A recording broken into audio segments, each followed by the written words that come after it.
জমিনে হাঁটবা, যে ধারণা, সাধারণ যে ধারণা যে জমিনের তো কোনো মাটির তো কোনো অনুভব নেই, জোরে জোরে হাঁটলাম, সমস্যা কি?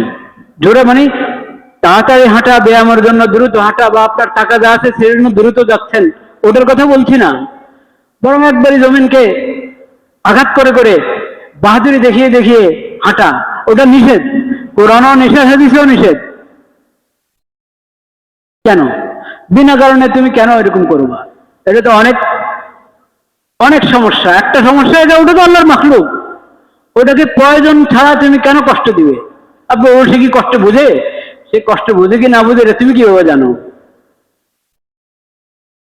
যত জিনিসকে অনুভবহীন মনে করছি আমরা, এগুলোর মধ্যে আসলে অনুভব আছে, তার মতো করে অনুভব আছে, সেটা আমি বুঝি না, আল্লাহ জানেন আর সে জানে। যার মধ্যে প্রাণ আছে, যার মধ্যে রূহ আছে, তুমি যদি তার যত্ন নাও, তার সেবা করো, তার হক আদায় করো, তাহলে তুমি সওয়াব পাবে। তাহলে কি পাবে? সওয়াব পাবে। এখন আপনি একটা বিড়ালের যত্ন নিচ্ছেন, কুকুরের যত্ন নিচ্ছেন, মোরগ পালেন, মোরগের যত্ন নিচ্ছেন, কবুতরের যত্ন নিচ্ছেন,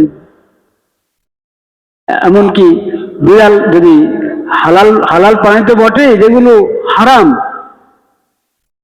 হারাম পানিরও একটা হক আছে, তাকে তুমি কষ্ট দিতে পারো না। এই শিক্ষা নবী করিম সাল্লাল্লাহু আলাইহি ওয়াসাল্লাম প্রতিষ্ঠিত করেছে। কোনো প্রাণীকে কষ্ট দিও না। বিভিন্ন হাদিসের মধ্যে বলেছেন, ব্যক্তিগতভাবে করে দেখিয়েছেন। যে প্রাণীর যে কাজ না, যে জীবের, যে পশুর যে কাজ না, তাকে দিয়ে সে কাজ নেবে না।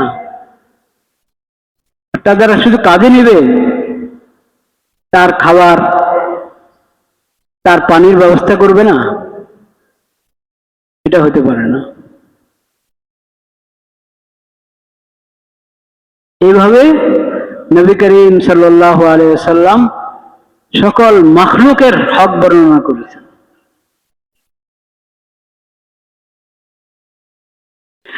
এটা তো যার মধ্যে কোনো না কোনো ভাবে রূহ আছে, যে পর্যায়ের হোক, ওটার যত্ন নিলে সব, ওটাকে কষ্ট দিলে গুনাহ।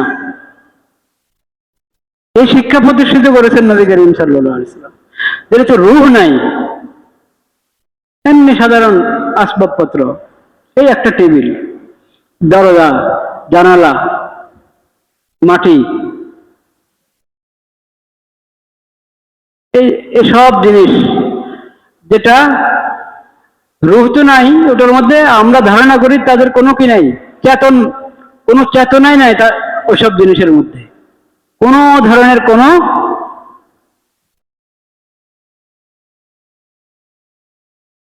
শউর, কোনো ধরনের হিস ওটার মধ্যে নাই, কোনো ধরনের অনুভব নাই। এই ধারণা ঠিক না। কোনো ধরনের অনুভব শক্তি নাই, এই ধারণা কি না? ঠিক না।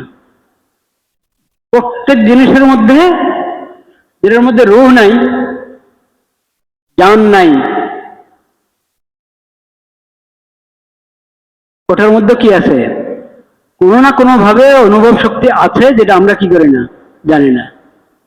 কোরআন কারিমে অনেক আয়াতে এদিকে ইঙ্গিত আছে। ওয়াইম মিন শাইইন ইল্লা ইউসাব্বিহু বিহামদি। আল্লাহর জমিনে যা কিছু আছে, খালি জমিনে না, আল্লাহর যত মাখলুক সবকিছু আল্লাহর তাসবিহ পাঠ করে, সবকিছু। ইউসাব্বিহু লাহু মা ফিস সামাওয়াতি ওয়া মা ফিল আরদ। আসমানে জমিনে যা আছে সবকিছু আল্লাহর তাসবিহ পাঠ করে। অন্য আয়াতে আছে ওয়ালাকিন লা তাফকাহুনা তাসবিহাহুম, তোমরা তাদের তাসবিহ কি করো না, বুঝো না। অনুভূতি আছে সব জিনিসের মধ্যে। আসমান আল্লাহর সৃষ্টি, আসমান ব্যাপারটা আর এটা না যে আসমান একটা প্রাণী না, এমনি আল্লাহর একটা সৃষ্টি।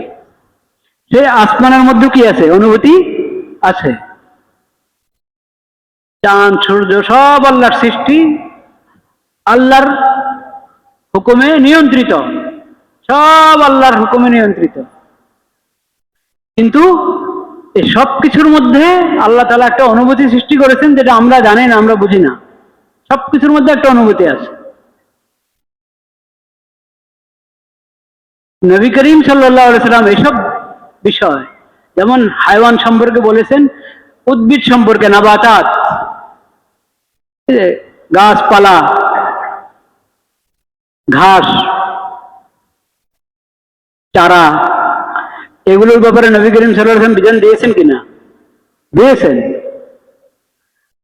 গাছের চারা রোপণ করতে যেমন বলেছেন, ওই চারার যত্ন নিতেও বলেছেন।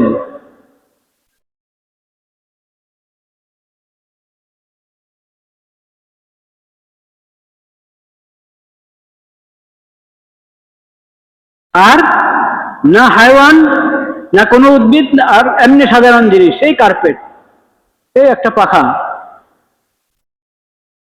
এসব কিছুর ব্যাপারে রাসূল করিম সাল্লাল্লাহু আলাইহি ওয়াসাল্লাম বিধান দিয়েছেন, তাদের হক বর্ণনা করেছেন। দরজা বন্ধ করবা, দরজা যদি খুব জোরে লাগাই, কেউ এখানে আশেপাশে ঘুমাচ্ছে, ঘুমের ক্ষতি হবে এমনও না, কেউ নামাজ পড়ছে তার নামাজের ক্ষতি হবে এমনও না। আমি একাই আছি, খুব জোরে দরজাটা বন্ধ করলাম,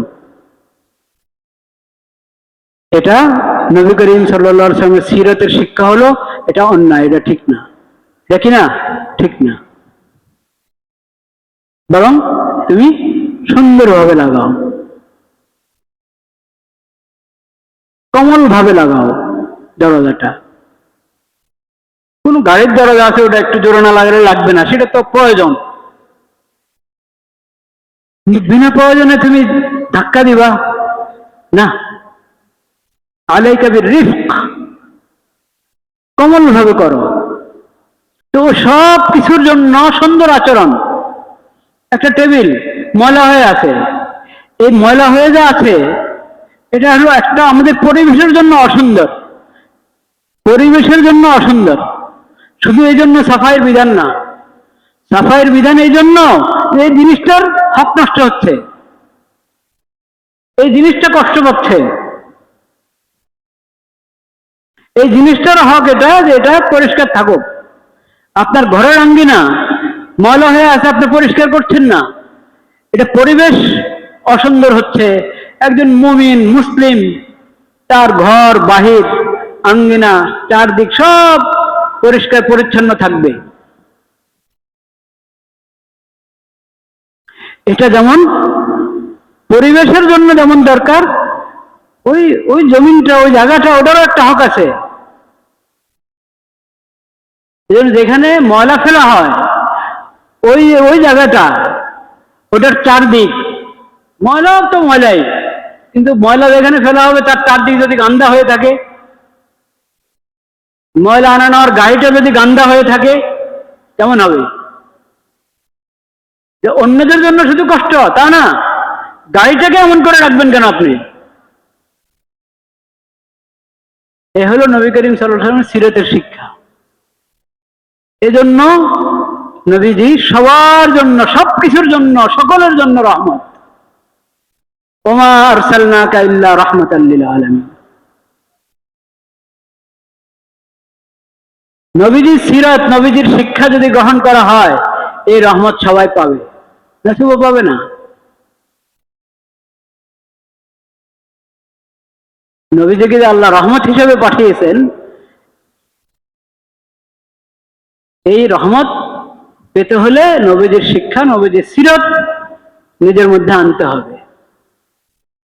আল্লাহর জমিনে যদি অপরাধ হয়, পাপাচার হয়, গুনাহ হয়, তো আল্লাহর নাফরমানের গুনাহ পাপ তো আছে।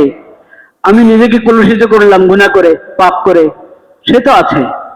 কিন্তু জমিনটাকে আমি নাপাক করলাম গুনাহ করে, এটা পাপের একটা দিক। জমিন কষ্ট পাচ্ছে, জমিনের মধ্যে যখন অপরাধ সংগঠিত হয়, জহারাল ফাসাদু ফিল বাররি ওয়াল বাহরি বিমা কাসাবাত আইদিন নাস, জমিন কষ্ট পায় যখন জমিনে অপরাধ হয়, পাপাচার হয়। নবীজির জমিনের জন্য রহমত। নবীদের শিক্ষা যদি গ্রহণ করা হয়, জমিনে আল্লাহর ইবাদত হবে, আল্লাহর আনুগত্য হবে, নেক আমল হবে, পাপাচার হবে না, জুলুম হবে না, অন্যায় অবিচার হবে না। নবীজি জমিনের জন্য রহমত।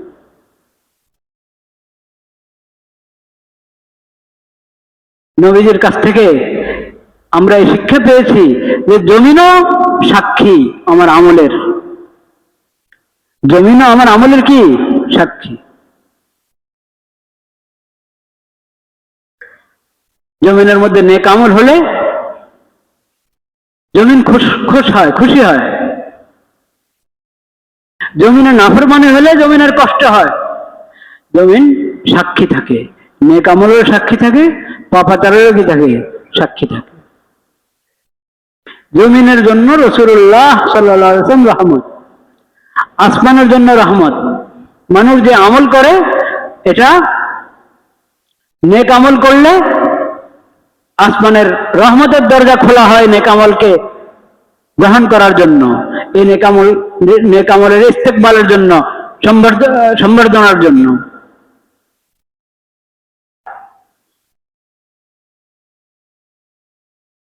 এজন্য যে পথে যার নেক আমল যায়, যখন ওর ইন্তেকাল হয়, মৃত্যুবরণ করে, নেক আমল বন্ধ, তখন সেখানে কান্না শুরু হয় যে হায়, যে নেক আমল আমি পেতাম ওই নেক আমল বন্ধ। কাফের মুশরিক এবং জালেমদের ব্যাপারে কোরআনে বলা হয়েছে ফামা বাকাত আলাইহিমুস সামা, আসমান তাদের জন্য কাঁদে না।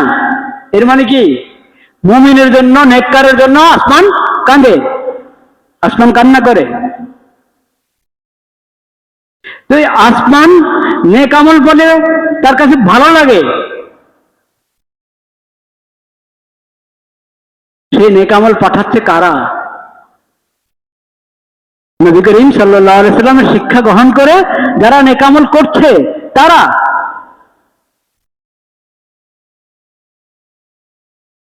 নবী করিম সাল্লাল্লাহু আলাইহি সাল্লাম সবার জন্য রহমত।